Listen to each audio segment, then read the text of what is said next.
Reactions has continually trailed the unpredictable actions of Ibrahim Traore, the Burkina Faso head of state. When it comes to security, President Ibrahim Traore of Burkina Faso leaves absolutely nothing to chance. Some might call him paranoid, but the captain prefers to see himself as always prepared for any eventuality.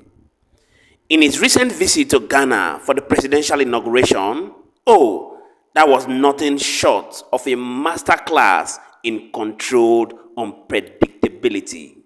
Yes, you heard me right.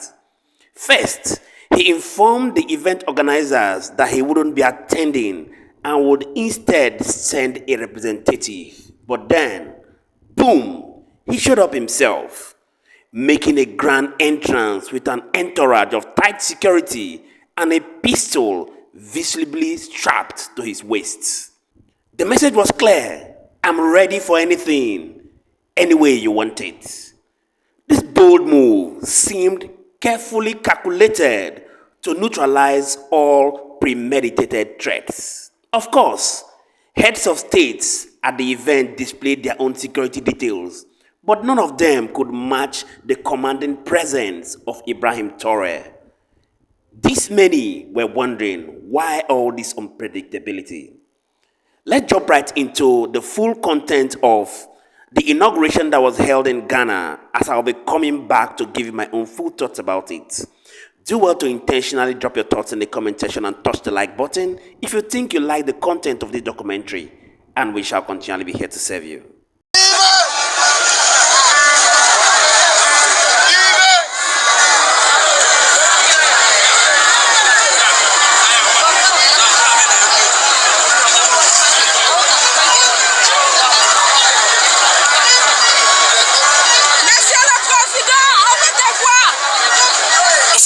Traore had declined the invitation, opting to send a representative in his stead, or so everyone thought. Ghanaian protocol officers were in for a shock when the man himself rolled up unannounced.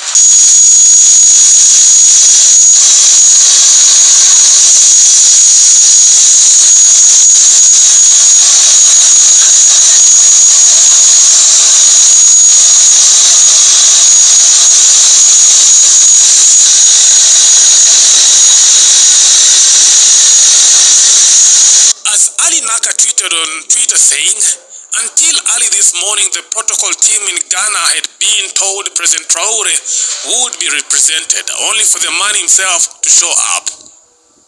Now, a fleet of black armored land cruisers barreled onto the scene, flanked by heavily armed guards with expressions that could freeze lava. Traore stepped out clad in full Burkinabe military regalia, a pistol holstered conspicuously on his waist, a no-nonsense image that instantly dominated the event's narrative. After him, we have His Excellency Nnamdi, who is the President of Guinea Conakry. And after him, we have the Prime Minister, the head of state of the strong people of Burkina Faso, His Excellency Captain Ibrahim Traore.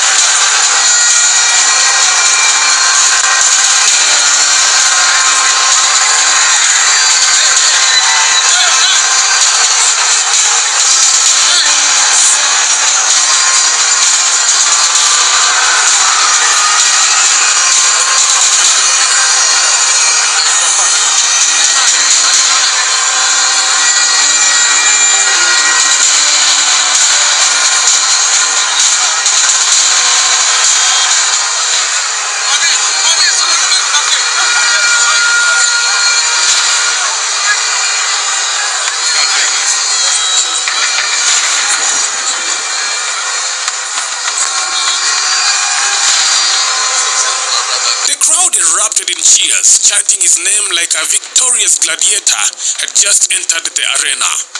But beneath the celebrations, his presence was a walking contradiction. His security detail was a fortress, eyes scanning every inch of the venue as though the event were a war zone. Even Traore's pistol seemed less a symbol of authority and more a direct warning. I trust no one. This level of caution stood in stark contrast to his appearances in places like Russia, where his entourage often looks more diplomatic than militarized. So why the difference?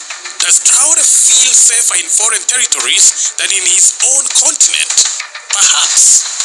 But more likely, it is a reflection of the treacherous waters he navigates as Burkina Faso's president, a leader who knows that in politics, especially Africa politics, appearances can kill. On restera dans la même chose que dans les années antérieures, à courir à gauche, à droite, on ne pourra jamais se restructurer, constituer des unités en mesure de combattre. To some in Africa, Ibrahim Traore is a hero, a symbol of defiance against neo-colonial forces. But for the French government and their puppets, he is an enemy, a rogue actor whose rise to power represents a direct threat to their influence in Burkina Faso. His ascension on September 30th, 2022 marked a seismic shift in the region's power dynamics. That evening, Captain Traore, a bold and a calculated military leader, announced that the army had ousted Paul Henry Damiba, who had himself seized power just 8 months earlier in a coup. Traore justified the coup with claims that Damiba had failed to secure the country amidst escalating Islamic insurgencies. Yet, his rhetoric went further. He accused France of orchestrating destabilization campaigns against Burkina Faso, with support from neighboring Benin and Ivory Coast. In a decisive move, Traore terminated military and bilateral agreements with France, accusing it not only of failing to combat terrorism, but of actively seeking to undermine his nation. Nous avions une relation. For Paris, this was a betrayal. French President Emmanuel Macron criticized Traore, suggesting that Burkina Faso would have succumbed to militias without French intervention. You've seen it for yourself. Now, let's not forget that since taking office, Traore has survived several assassination and coup attempts. Rumor has it many of these were allegedly orchestrated by France, Burkina Faso's former colonial masters. Interestingly, some say Traore feels safer abroad than he does in African soil, a chilling reflection of the challenges African leaders face. But one thing's for sure, Ibrahim Traore knows better than to entrust his safety to anyone outside his entrusted inner circle. So, is this a case of paranoia or pure brilliance? Perhaps it's both. Either way, Captain Traore is playing the game his way and winning the game. Now let's jump right into some of the comments that have trailed the actions of Burkina Faso. Sister said, "How blessed is the womb which brought this hero to our land, Africa. Blessed be our mother." Another reaction came from Sweet that said, "The best president in Africa, and all Africans must protect him." Henry said, "A man got a lot of applause from Ghanaians, while people like President Ruto got only silence. This man is loved all over Africa." Rose said, "Traore, our African hero." And Jeremy said, "Long live Traore. I am praying for you from Botswana, my son." We have another response that came from Tony that said, "In the spirit of Thomas Sankara is in him. He is the son of Africa, a king to admire, respected by many."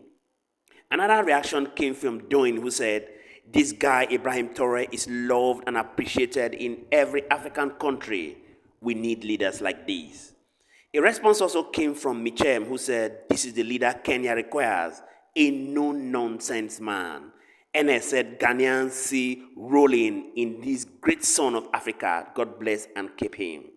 Uzoma said, "I just love Ibrahim Traore unreservedly.